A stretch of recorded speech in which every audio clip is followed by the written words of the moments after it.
In China, the rich second-generation live lives that are vastly different from those of ordinary people. We had the opportunity to interview 3 rich second-generation individuals in Shanghai and found that their lives are filled with luxury and unique details. The first rich second-generation individual is a native of Shanghai. Despite owning his own house, he chooses not to live there. Instead, he stays in different star-rated hotels every day, such as the Ritz-Carlton and Bulgari W. He never stays at the same hotel twice in a week, spending 5,000 to 6,000 yuan each night. His lifestyle is striking, waking up every day to see the Oriental Pearl Tower and owning 3 cars, Mercedes-Benz, BMW, and Porsche. His concern is not what to wear each day, but which car to drive. The second rich second-generation individual is from another city. In Shanghai, he received a fully paid apartment from his parents, with an interior decoration reminiscent of television dramas. His mattress alone costs up to 150,000 yuan while dining out with colleagues, while others may browse Taobao. He prefers luxury shopping websites. Later, facing difficulties in his career, he chose to rent a house in Beijing for a monthly rent of 20,000 yuan, leaving his Shanghai house vacant, with a cleaning lady coming regularly. Even when touring Beijing, his daily expenses are extravagant, with an average of over 3,000 yuan per person for a casual Japanese meal. The third rich second-generation individual is a mother living in an upscale neighborhood. Although her house is in an ordinary high-end community, the property price has reached 120,000 yuan per square meter. Nearby, there is an international school where her children learn skiing and horse riding, planning to immigrate when they grow up. She has already purchased a villa in Los Angeles, with 7 bathrooms and a spacious lawn, even planning to raise horses. Unlike ordinary office workers, they don't work for money, but to make life more interesting. The lives of these rich second-generation individuals are filled with luxury and unique experiences. In Guangzhou, China, the lives of the top-tier rich second-generation individuals are equally remarkable. Their lives are filled with luxury and enjoyment, as if every day is a party. These affluent young heirs have a lifestyle rhythm that is completely different from ordinary people. They often return home late at night. To avoid disturbing their families, they prefer to stay in the magnificent 5-star hotels in Zhujiang New Town, as if that is their true home. Their daily schedule is also unique. Afternoon is the time when they lazily wake up. Driving their flashy sports cars, they meet up with a few friends at upscale cafes, enjoying the leisure of the afternoon. Amidst the aroma of coffee, they discuss their evening entertainment, each moment filled with anticipation and passion. For them, shopping is not just a pastime but a way of life. In Guangzhou's most prestigious malls, they spend lavishly, with luxury items becoming their daily essentials. Moreover, they prioritize physical health and appearance management, with tennis and fitness being their secrets to maintaining their physique and looks. As dusk falls, they host birthday parties in luxurious waterfront communities by the Pearl River, where the stunning view of the river and the majestic Guangzhou Tower add endless romance and luxury to the parties. And when night descends, their day has just begun. The bustling bar streets of Guangzhou become their playground, where, accompanied by pulsating music and fine wine, they unleash their youthful energy and passion. In the early hours of the morning, when most people are already asleep, they conclude their vibrant nightlife and contentedly return to the comfortable beds of 5-star hotels, enjoying a night of peaceful sleep. Such a lifestyle may seem out of reach for ordinary people, but it is the daily routine of these top-tier rich second-generation individuals. In China, there is a hidden reality. The true extent of poverty remains shrouded in mystery. Capitalism is harnessing the power of advanced information technology and big data to create a legion of frogs at the bottom of the well. These individuals, upon opening their smartphones and computers each day, are inundated with images of luxurious lifestyles, indulging in seafood, sipping wine, driving luxury cars, and staying in 5-star hotels, all seemingly enjoying annual salaries in the millions. These wealthfroggers begin to firmly believe that this lavish lifestyle represents the entirety of contemporary China, as that's all they see. But dare you believe otherwise?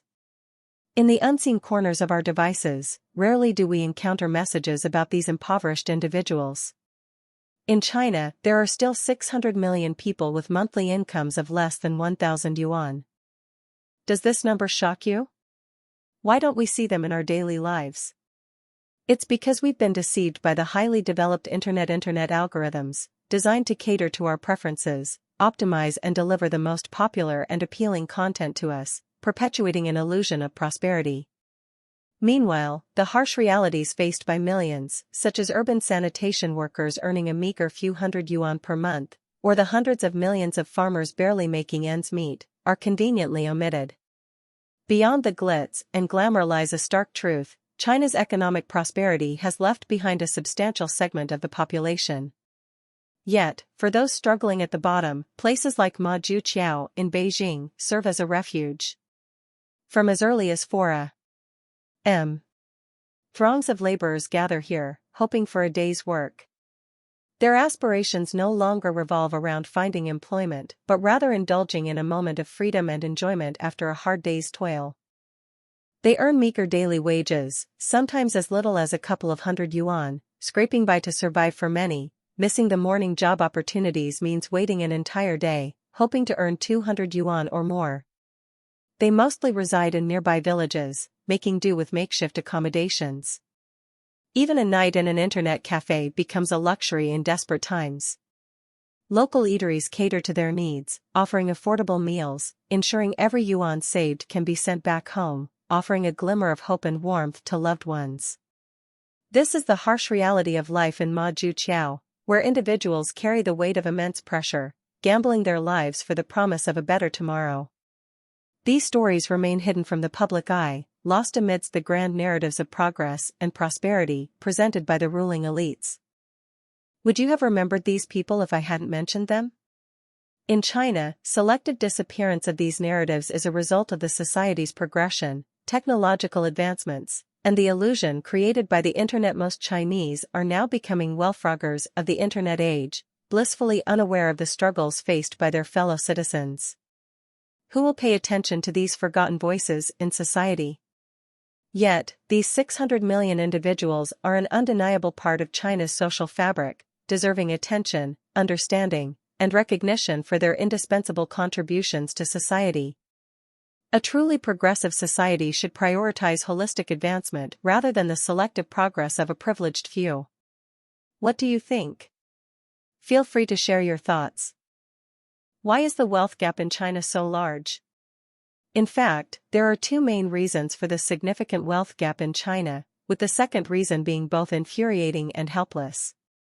Firstly, commercial monopolies are the primary cause of the wealth gap.